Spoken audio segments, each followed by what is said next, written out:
كثير ممثلين سوريين شفناهم على التيك توك، منهم اللي حافظوا على قيمتهم اللي كنا متعودين عليهم من ايام مسلسلات سورية، ومنهم ورجونا حقيقتهم الصراحة. بس بدي احكي شيء بخصوص الممثلة ليلى الأطرش. الصراحة والأمانة أنا كنت بعشقها من ايام مسلسل باب الحارة، ما متابع كل أجزائه بس أنا بحب تمثيلها، ومن تمثيل مسلسل عطر الشام والله أنا معجب فيها. لما شفتها على التيك توك كثير فرحت وانبسطت، تقريبا صار لي بشوفها عدة أشهر يعني. من أرقى الممثلات السوريات، حافظوا على قيمتهم وعلى احترامهم، ورجتني طيبتها اللي ما كنت تشوفها بالمسلسلات. صراحة من أطيب المخلوقات البشرية اللي شافتها عينكم.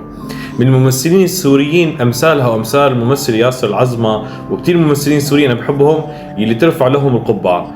كل الحب والاحترام لك الممثلة ليلى الأطرش، والله العظيم متابعي، لأنه في كتير ممثلين أنا شفتهم على التيك توك قسم بالله شيء مخجل، ما راح أذكر أساميهم تحفظ عندي، بس كلنا بنعرفهم يعني.